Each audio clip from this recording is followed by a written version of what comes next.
লা হাওলা ওয়ালা কুওয়াতা ইল্লা বিল্লাহিল আলিয়্যিল আযীম পড়লে কি হয় জানলে অবাক হয়ে যাবেন। লা হাওলা ওয়ালা কুওয়াতা ইল্লা বিল্লাহিল আলিয়্যিল আযীম, এই ছোট্ট আমলটা আমরা সকলেই জানি। অনেকেই আলহামদুলিল্লাহ মুখ নাড়াচ্ছেন, তার মানে বোঝা গেল এটা আপনারা পড়তে পারেন, এটা আপনাদের অনেকেরই মুখস্থ রয়েছে। এই ছোট্ট বাক্যটা যদি পড়তে পারেন তাহলে আল্লাহ পাক রব্বুল আলামিন দারিদ্রতা দূর করে দিবেন। আপনি কখনো দারিদ্র থাকবেন না, আল্লাহ পাক রব্বুল আলামিন আপনাকে সমাজে প্রতিষ্ঠিত করে দিবেন। শুধু তাই নয়, আল্লাহ তাআলা আপনার রোগকে মুক্ত করে দিবেন। যত বড় রোগ হোক না কেন, আল্লাহ তাআলা চাইলে সকল রোগকে মুক্ত করে দিতে পারেন। এই আমল করলে আল্লাহ তাআলা আপনার রোগ মুক্তি করে দিবেন। এবং শুধু তাই নয়, আল্লাহ পাক রব্বুল আলামিন বিপদ থেকে হেফাজত করবেন, প্রটেক্ট ফ্রম অল অ্যাক্সিডেন্ট, সকল বিপদ আপদ থেকে হেফাজত করবেন। যদি আপনি বিপদে পড়ে এই আমলটা করতে পারেন, লা হাওলা ওয়ালা কুওয়াতা ইল্লা বিল্লাহিল আলিয়্যিল আযীম, তাহলে আল্লাহ পাক রব্বুল আলামিনের গায়বী সাহায্য পাবেন। বলেন সুবহানাল্লাহ।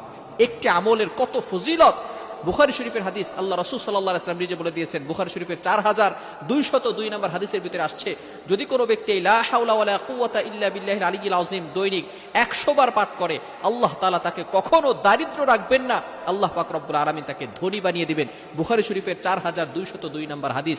আল্লাহ তাআলা কখনো তাকে কারো প্রতি মুখাপেক্ষী বানাবেন না। একটা কাঁচা মরিচের জন্য আপনাকে কারো ঘরে যেতে হবে না, কারো কাছে হাত পাততে হবে না। আল্লাহ তাআলা কারো প্রতি আপনাকে মুখাপেক্ষী বানাবেন না, আল্লাহ রাসূল সাল্লাল্লাহু আলাইহি ওয়াসাল্লাম নিজে বলে দিয়েছেন। লা হাওলা ওয়ালা কুওয়াতা ইল্লা বিল্লাহিল আলিয়্যিল আযীমের এত ফজিলত, যদি কোনো ব্যক্তি একবার পাঠ করে, আল্লাহ তাআলা ওই বান্দার জন্য একজন ফেরেশতা নিযুক্ত করে দেন। ওই ফেরেশতা তার জন্য সারা দিন সারা রাত ধরে আল্লাহর কাছে দোয়া করতে থাকে। সুবহানাল্লাহ। Can you imagine that? আপনি কল্পনা করতে পারছেন? ফেরেশতারা আপনার জন্য আল্লাহ তাআলার কাছে দোয়া করবে, আর ফেরেশতাদের দোয়া আল্লাহ তাআলা কবুল করেন, অ্যাকসেপ্ট করেন, আল্লাহ তাআলার কাছে গ্রান্টেড হয়। সুতরাং কোনো ফেরেশতা যদি আপনার জন্য দোয়া করে, আপনি যদি একবার লা হাওলা ওয়ালা কুওয়াতা ইল্লা বিল্লাহিল আলিয়্যিল আযীম পড়তে পারেন, তাহলে সাথে সাথে আল্লাহ তাআলা একজন ফেরেশতা নিযুক্ত করে দিবে, সে আপনার জন্য দোয়া করতে থাকবে। শুধু তাই নয়, কোনো বান্দা যদি এই লা হাওলা ওয়ালা কুওয়াতা ইল্লা বিল্লাহিল আলিয়্যিল আযীম 10 বার পড়ে, তাহলে একজন সন্তান দুনিয়াতে যেভাবে আসে তার কোনো গুনাহ থাকে না। গুফিরা লাহু মা তাকাদ্দামা মিন যামবি ওয়াল previous sins will be forgive. Allah তাআলা তার পিছনের সকল গুনাহ মাফ করে দিবে। বলেন সুবহানাল্লাহ।